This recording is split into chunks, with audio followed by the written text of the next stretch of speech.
नमस्कार, मैं हूं नीलू। तो देखिए, अरब सागर में इस वक्त टेंशन बहुत ज्यादा है। जहां पर अब्राहम लिंकन खड़ा था, बताया जा रहा है कि वहां पर ईरान का एक ड्रोन आता है और फिर दावा अमेरिका की तरफ से किया जा रहा है कि उसने इस ड्रोन को मार गिराया है। लेकिन देखिए, कहा यह जा रहा था कि स्थिति अब बेहतर है, लेकिन जिस तरह से ईरान लगातार आगे बढ़ रहा है, उसका हमने सैन्य प्रशिक्षण भी देखा वहां पर किस तरह से हो रहा था। अब इस बीच जो खबर आई है उसमें अमेरिका का कहना है कि जानबूझकर ईरान प्रोवोक कर रहा है। ईरान सामने से उसके ड्रोन आए जिसको मार गिराया गया। अब इसको लेकर किस तरह की हलचल है, किस तरह की बातें अब सामने आ रही, क्योंकि एक तरफ तो आप बैठकर बातचीत करने की बात कह रहे हैं और दूसरी तरफ इस तरह की टेंशन। मयंक मेरे साथ इस पर और अधिक बातचीत के लिए जुड़ गए हैं। मयंक, ये बड़ी खबर आ रही है कि ईरान का एक ड्रोन अब्राहम लिंकन की तरफ आगे बढ़ता है और अमेरिका का दावा है कि उसे मार गिराया गया। क्या खबर इसे लेकर? देखिए, ये पहला मौका है। इस बार जो टेंशन बढ़ा है ईरान और अमेरिका के बीच, और जिस तरह से अमेरिका ने अपने वॉरशिप्स भेज दिए ईरान के आसपास, इस बार की अगर बात करें तो ये पहला मौका है जब अमेरिका और ईरान के बीच सीधा आमना सामना हुआ। और जो खबरें आई उसके मुताबिक ईरान का एक ड्रोन शाहिद 139 ये करीब आता है अब्राहम लिंकन के, और उसके बाद जो है एक F-35 जेट ने टेक ऑफ किया अब्राहम लिंकन से, और उसके बाद इस पर हमला किया। शाहिद 139 को डाउन किया गया। इस तरह के दावे अमेरिका की तरफ से हुए। अब देखिए, इसको लेकर ईरान की तरफ से जो खबरें आई, लेकिन पहले आपको एक बात समझनी पड़ेगी कि ईरान का एक ड्रोन जो कि करीब 1000 किलोमीटर से ज्यादा का डिस्टेंस ट्रेवल करता है, ईरान से जो उड़ता है करीब 1000 किलोमीटर से ज्यादा का उसने ट्रेवल डिस्टेंस किया, और वो बिल्कुल अब्राहम लिंकन के करीब आ गया। ये अपने आप में अमेरिका के लिए एक बेहद चिंताजनक खबर है। देखिए, भले ये खबर हो और आप ये सोच सकते हैं, आपके मन में विचार आ सकता है कि भाई अमेरिका के F-35 ने जो है मार गिराया ड्रोन को, ये खबर है। लेकिन इसमें बड़ी दिक्कत की बात अमेरिका के लिए है, ईरान के लिए नहीं। ये ड्रोन कोई अब्राहम लिंकन पर हमला करने नहीं जा रहा था, और वो भी ड्रोन, मिसाइलों की बात ही नहीं कर हो रही है। अब देखिए, ये ड्रोन अब्राहम लिंकन पर हमला करने नहीं जा रहा था। ये तो उसको सिर्फ टीज कर रहा था, परेशान करने वाली जो बात होती है, ये वो सिचुएशन थी। अब देखिए, वो ड्रोन कितने अरब सागर में एकदम एग्जैक्ट पोजीशन पर ट्रैक करते हुए उसको अब्राहम लिंकन के पास पहुंच गया। इससे एक्सपर्ट्स ये बताते हैं कि इसमें बड़ी जीत ईरान की इसलिए है क्योंकि उसने समंदर में ना सिर्फ उसकी लोकेशन ट्रैक करी, जीपीएस से क्या चाइना ने उसको मदद की, जो बार बार कहा जा रहा है कि चीन एक एक लोकेशन बता रहा है। चीन के सैटेलाइट्स की मदद से ईरान का ड्रोन फ्लाई करता है और अब्राहम लिंकन के बिल्कुल करीब पहुंच जाता है। इतने करीब पहुंच जाता है कि जो अधिकारी हैं अब्राहम लिंकन के, वो चिंतित हो जाते हैं, परेशान हो जाते हैं, और उनको F-35 भेजना पड़ा उसको गिराने। सटीक लोकेशन, जिस तरह की खबरें मीडिया में आ रही, एकदम सटीक लोकेशन, उसी दिशा में आगे बढ़ा जहां पर वो बहुत कम दूरी रह गई थी। अब ये एक शाहिद ड्रोन की बात है। अगर सोचिए कि एक साथ 100 शाहिद ड्रोन चल पड़े अब्राहम लिंकन की तरफ, तब क्या होगा? ईरान को हमला करना होगा तो वो 1 या 2 या 5 या 10 या 20 ड्रोन से हमले नहीं होंगे। बिल्कुल, अगर हमला ही करना होगा। इसमें बड़ी चीज ये थी, क्या ये जांचने की कोशिश की ईरान ने कि हम क्या सटीकता के साथ अब्राहम लिंकन तक अपना ड्रोन पहुंचा सकते हैं? जवाब मिल गया, जी हाँ, पहुंचा सकते हैं। देखिए, ये बड़ी गौर करने वाली बात है। आप देखिए, जितने फाइटर जेट्स पिछले 8 से 10 दिन के अंदर कम से कम 3 मौके ऐसे आए जब अमेरिका के फाइटर जेट ईरान में घुसने की कोशिश किए, लेकिन ईरान ने S-400 फायर नहीं किया उनके ऊपर, कहीं ईरान के S-400 की लोकेशन रिवील ना हो। लेकिन अमेरिका ने F-35 जेट को डाउन करके ये बात साफ कर दी कि ईरान के ड्रोन जब चाहें तब अब्राहम लिंकन के ऊपर जा सकते हैं। आपने कम से कम ये बात तो साबित हो गई कि ड्रोन्स भले 1,500-2 हजार किलोमीटर का डिस्टेंस हो, उसको भी ट्रेवल करके शाहिद ड्रोन जो है वो अब्राहम लिंकन के ऊपर पहुंच जाएगा। चाइना सैटेलाइट से मदद कर रहा है, दूसरी बात ये साबित हो गई। तीसरी बात, जो सबसे अहम बात कही जा रही है, जो ईरान की तरफ से बयान आया है, ईरान का कहना ऐसा है कि ये सर्विलांस ड्रोन था, इसको हमला करने नहीं भेजा था हमने। ये एक सर्विलांस ड्रोन था जिसने जो रियल टाइम डेटा भेज रहा था कि अमेरिका का कौन सा वारशिप कहां पे है, अब्राहम लिंकन कितनी दूरी पर है, साथ में कौन से शिप्स चल रहे हैं। उसने लगातार जो है 48 घंटे तक रियल टाइम पूरी इंफॉर्मेशन ईरान को भेज दी।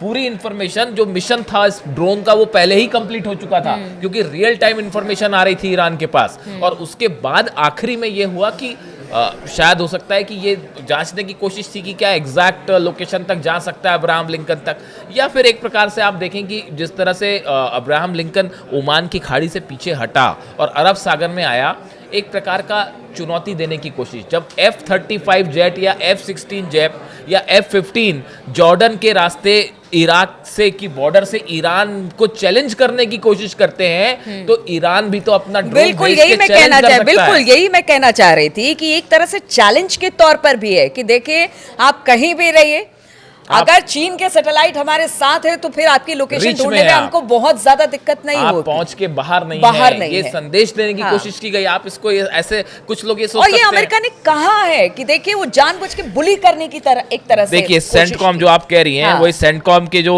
स्पोक्स पर्सन है, हाँ। स्पोक्समैन कैप्टन टिम हॉकिंस, हाँ। उनके तरफ से जो बयान आया है, Tim Hawkins said the guided missile destroyer USS McFaul immediately responded to the scene and escorted. ये इन्होंने बताया कि किस तरह से हमने जो है इसको प्लेन को इंगेज किया शाहिद ड्रोन को। अब देखिए कुल मिला के कहानी ये है कि अगले 2 दिनों के अंदर जैसा बताया जा रहा है कि फ्राइडे को टॉक शुरू हो सकती है ईरान और अमेरिका की। ईरान ने अपने प्रतिनिधि भी तय कर लिए हैं कि कौन इन पर बातचीत करेगा, लेकिन इसके बीच दोनों देशों के बीच एक बड़ा साइकोलॉजिकल जो है वो गेम देखा जा रहा है। और उसमें अब नेतन्याहू की भी एंट्री है। नेतन्याहू इस बात से परेशान है कि अगर कहीं बातचीत शुरू हो गई तो साहब वॉर खत्म। अब नेतन्याहू चाहते हैं कि खुद हमला करना नहीं चाहते, इजराइल खुद हमला नहीं करना चाहता ईरान पे, वो ये चाहता है कि हमला अमेरिका करे। अब ट्रंप इस बात को रेडी नहीं है। जो व्हाइट हाउस से सोर्सेस से खबरें हैं, जो अमेरिकन मीडिया से खबरें हैं कि ट्रंप अभी हमले को तैयार नहीं है, क्योंकि ट्रंप को ये लगता है कि अगर हमला होगा तो उसमें बड़ा प्लान गड़बड़ा जाएगा मिडिल ईस्ट का, और ईरान जो है नुकसान पहुंचाएगा वो अलग। तो ट्रंप हमले को तैयार नहीं है। नेतन्याहू दबाव डाल रहे हैं कि हमला करिए, हमला करिए, खुद हमला कर नहीं सकते।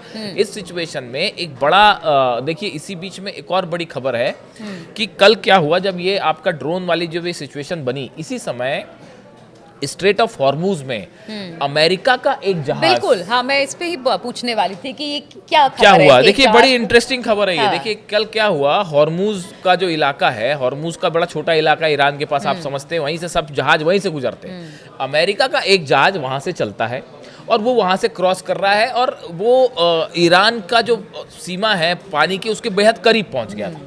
अचानक ईरान की 6 छोटी जो बोट्स होती हैं, जो IRGC की जो बोट्स होती है नेवी की, इसने इस जहाज को घेर लिया और इसके कैप्टन को संदेश दिया कि भैया हम इसको अब आप हमारे पीछे चलिए, और उस पर जबरदस्त दबाव बनाया। हालात ये हुए कि वो जो कैप्टन था शिप का, अमेरिकन शिप का, उसने पूरी रफ्तार से अपना जो है जहाज हटाया वहां से, और अमेरिका ने एक जो है अपना जंगी बेड़ा जहाज भेजा उसके करीब, उसको आगे उसको एस्कॉर्ट करके वापस लाने। वो बहरीन जा रहा था जहाज, तो बड़ी मुश्किल से उसको वो ईरान के चंगुल से हटाया। अच्छा तो मयंक, यहाँ पे ठीक है जिस तरह से बड़ी मुश्किल से वहां से जहाज, लेकिन मुझे इन सब खबरों से जिस तरह से बातें सामने आ रही है, देखिए आप बातचीत के मंच पे तो जा रहे हैं, लेकिन ईरान को भरोसा अब भी अमेरिका पर नहीं है। जैसे पिछली बार भी बातचीत करते हुए हमला कर दिया था, उसी तरह से इस बार भी बातचीत के ऐसा ना हो कि बातचीत के मंच पर लेकर जाए पीछे कुछ हो जाए। तो इस बार वो गलती ईरान दोहराना नहीं चाहता है, और शायद यही वजह है कि बार बार इस तरह की चीजें ईरान की तरफ से एक जेस्चर कि नहीं भाई इस बार हम लोग बिल्कुल एकदम तैयार हैं, आपकी तरफ से एक गलती तो फिर। डिप्लोमेटिक सर्कल में कहा जाता है, ऐसी चर्चाएं होती हैं कि आप अगर बात करें जो राजदूत होते हैं या विशेषज्ञ होते हैं उनसे, कि जब भी डोनाल्ड ट्रंप ने ये कहा कि हमारी बातचीत चल रही है, इसका मतलब हमला तय है साहब, खतरा तय है। ये आप बात के समझ के, जैसे ही डोनाल्ड ट्रंप ने ये कहा कि अब हमारी बातचीत आगे बढ़ रही है, तो अब आप ये समझिए कि खतरा ज्यादा है। जब डोनाल्ड ट्रंप ये कहते हैं कि हम हमला कर देंगे, तो समझिए हमला नहीं होने वाला है। लेकिन अगर उन्होंने कह दिया कि बातचीत चल रही है, तो आप ये मान के चलिए कि हमला होना है। वो मदुरो जो है वेनेजुएला को लेकर डोनाल्ड ट्रंप का बयान आया कि हमारी बातचीत चल रही है, और अगले दिन हमला हो गया। तो डोनाल्ड ट्रंप जब ये कह रहे हैं कि बातचीत आगे बढ़ रही है, तो ये ज्यादा सावधान रहने की जरूरत है। हाँ। और जब ये कहें कि हमला करेंगे तो समझिए सब शांति है, तो ऐसा मान के चला जाता है डोनाल्ड ट्रंप के बयानों को लेकर। तो अब देखिए ये बातचीत होने वाली जो सिचुएशन है, लेकिन इसके पीछे की हकीकत ये भी है कि ईरान ने जो बड़ी वॉर तैयारी करी, वॉर ड्रिल करी, उसकी वजह से फिलहाल अमेरिका और इजराइल दोनों एक स्टेप पीछे रह गए अमेरिका से, जहां तक जंगी तैयारियों का सवाल था। और उसके बाद जो मंशा थी शायद अमेरिका की ईरान को दबाते हुए किसी डील को करवाने की, वो तो साफ फेल हो चुकी है। जो सत्ता परिवर्तन का उद्देश्य था वो भी फेल हो गया है।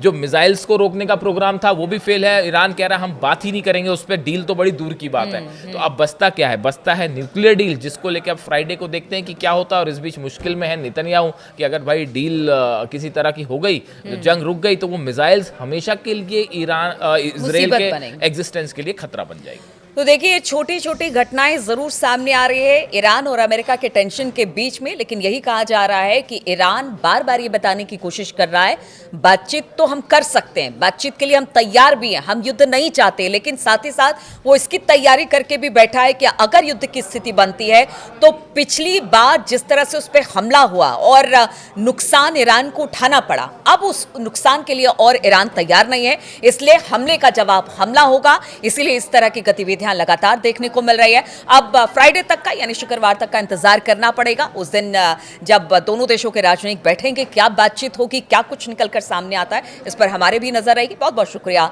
आप सभी का हमारे साथ जुड़ने के लिए इस चर्चा में।